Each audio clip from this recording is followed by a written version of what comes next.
Ini ada pertanyaan yang cukup menarik. Pak, apa bisa gadget menjadi penyebab IQ rendah? Soalnya pernah nemu kasus anak IQ 50 retardasi, tapi kok bukan Down syndrome dari ciri fisiknya. Sangat normal, cuma muncul dari hasil tes psikolog sekolah si anak IQ-nya sekian. Dan dia juga sudah pernah cek IQ-nya kembali di klinik tumbuh kembang anak dan hasilnya masih sama dan mendapat informasi bahwa orang tuanya sudah memberikan gadget ke anak ini sejak usia bayi. Saya Ferdian Permana, psikolog klinis, saya bantu jawab ya. Kalau kita bilang apakah gadget bisa menjadi penyebab IQ rendah, jawabannya adalah belum tentu. Karena kita harus paham dulu IQ itu apa. IQ itu adalah gabungan dari berbagai macam faktor dari kecerdasan itu sendiri.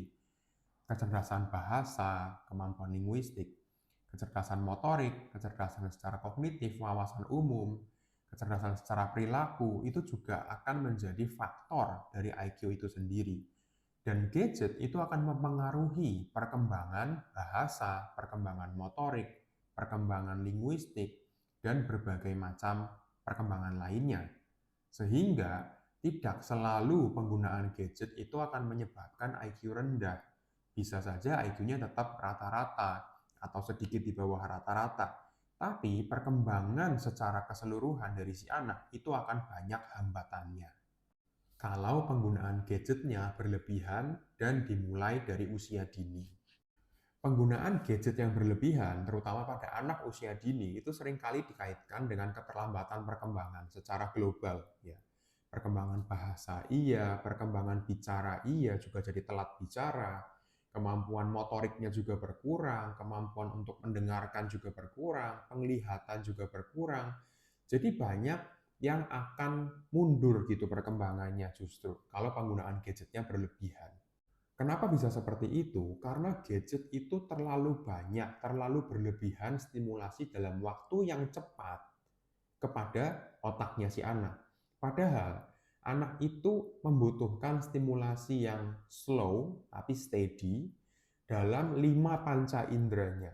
Kalau gadget itu hanya memberikan stimulasi yang cepat dan banyak dalam penglihatan dan juga pendengaran. Padahal anak butuh juga untuk indera penciumannya juga dilatih, indera pengecapnya juga dilatih, indera perabanya juga dilatih gitu ya. Sehingga banyak terapi yang diberikan ke anak kalau anak ini mengalami keterlambatan bicara adalah stimulasi oral, stimulasi indera pengecapnya supaya dia bisa segera menggunakan mulutnya. Tapi kalau kita terlalu banyak memberikan gadget, stimulasi di penglihatan dan pendengaran, tentunya yang berkembang hanya dua itu, bahkan terlalu over berkembangnya. Bahkan anaknya yang nggak kuat gitu ya, itu bisa sampai perkembangan matanya itu juga bermasalah gitu loh. Sudah gitu perkembangan otak dari anak yang terlalu over penggunaan gadget, perkembangan syaraf-syaraf otak itu juga akan mengalami banyak perbedaan ketimbang anak yang tidak menggunakan gadget sama sekali di usia dini ya. Perkembangan anak yang menggunakan gadget itu cenderung terlalu lambat. Hal ini juga sudah banyak dibicarakan di jurnal-jurnal psikologi dan perkembangan anak. Saya juga pernah memiliki klien yang punya dua orang anak. Yang satu, anaknya ini memang sejak kecil diperkenalkan pada gadget di usia yang terlalu dini. Tapi di anak kedua, dia belajar dari kesalahan dan kemudian anak kedua ini nggak diberikan gadget sama sekali.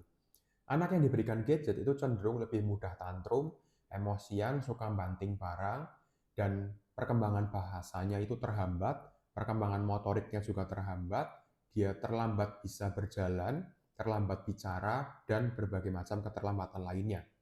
Anak yang kedua itu lebih sopan, lebih anteng, lebih mau untuk belajar, lebih mau untuk main hal-hal yang menggunakan pikiran gitu ya. Dan cenderungnya itu bisa belajar bahasa dengan lebih cepat dan juga lebih sopan dalam berbicara seperti itu. Jadi saya menyarankan kepada kalian semua untuk cobalah batasi penggunaan gadget kepada anak yang usia terlalu dini, bukan serta-merta karena pengen IQ-nya itu jangan sampai rendah, tapi cobalah maksimalkan perkembangan otak dari si anak itu sendiri. Oke?